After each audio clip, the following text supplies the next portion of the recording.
할머니가 조금이라도 좋다, 행복하다, 만족스럽다 같은 표현을 하면 증조모는 부정탄다고 경고했다. 함께 웃고 즐거워하고 따뜻함을 나누는 시간을 그대로 누리지 못하고 불안에 떨었던 것 말이다. 피하려고 해도 피할 수 없는 일이 세상에는 있었으니까. 아무리 불안에 떤다고 해도 좋은 순간을 그대로 누리지 않으려 해도 피할 수 없는 일들이 있었으니까. 엄마마저도 자신의 딸이 아니라 다른 사람의 아들에게 공감하고 나의 고통을 외면했다는 사실에 나는 무너졌다. 왜 분노의 방향은 늘 엄마를 향해 있었을까? 엄마가 그런 굴종을 선택하도록 만든 사람들에게로는 왜 향하지 않았을까? 최은영 작가의 장편 소설 밝은 밤은 굴종의 시대를 살아온 여성 4대를 그리고 있습니다.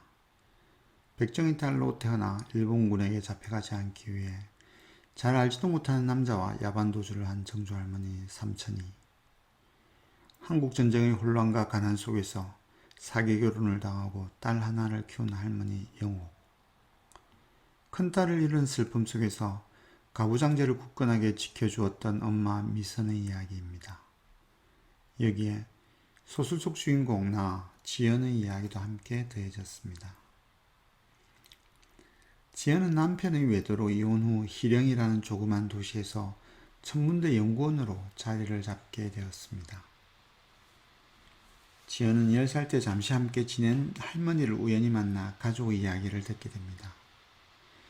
과거와 현재를 넘나들면서 지연은 다시 몸을 얻고 마음을 얻어 살아갈 힘을 채웁니다.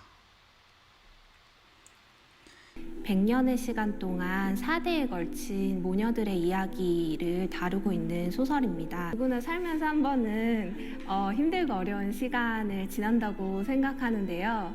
그런 밤 같은 시간들 속에서도 다른 사람을 사랑하고 또 사랑을 받는 그런 마음들이 저는 소중하다고 생각했어요. 그 시기에 나는 사람이 아니었던 것 같은데 누가 툭 치면 쏟아져 내릴 물주머니 같은 것이었는데 이 소설을 쓰는 일은 그런 내가 다시 몸을 얻고 내 마음을 얻어 한 사람이 되어가는 과정이었다.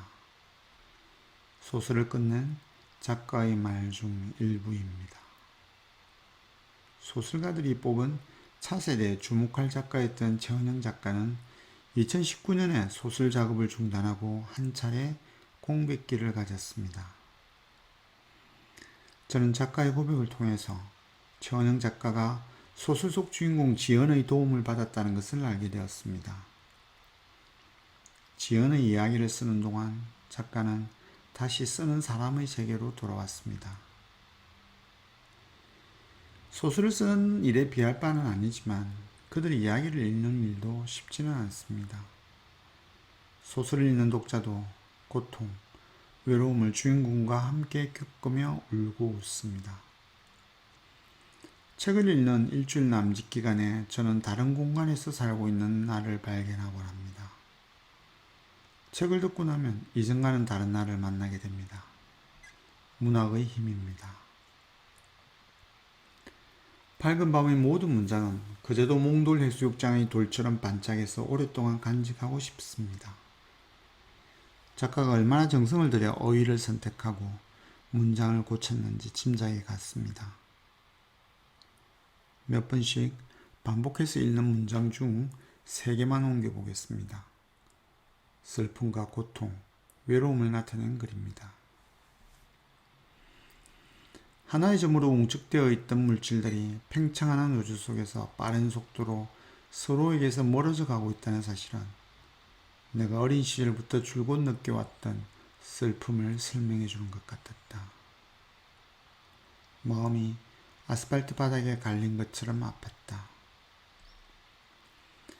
할머니의 모습 중에서도 언제나 가장 먼저 떠오르는 건 식탁 의자에 앉아서 한 손을 컵에 댄 채 그 자리를 떠나 있는 것처럼 보이는 모습이었다.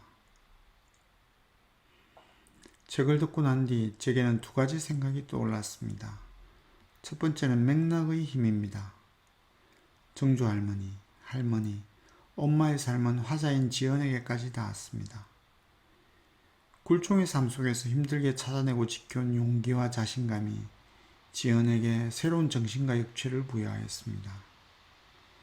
4명의 역사적인 삶이 하나의 개인으로 수렴하였습니다. 하나의 맥락으로 읽혔습니다. 두 번째는 생명을 부여하는 이야기의 힘입니다. 할머니는 네가 내 이야기를 들어주니까 세비 아저씨는 그만큼 더 사는 거잖아 라고 말합니다. 이미 세상에 없는 사람이지만 이야기를 통해서 생명을 부여하고 그렇게 배달된 이야기는 듣는 사람에게 어떤 형태로든 변화를 가져다 줍니다. 이야기에는 변화를 일으키는 힘이 있습니다. 살아있는 나이든 사람의 이야기를 더 많이 들어야겠습니다.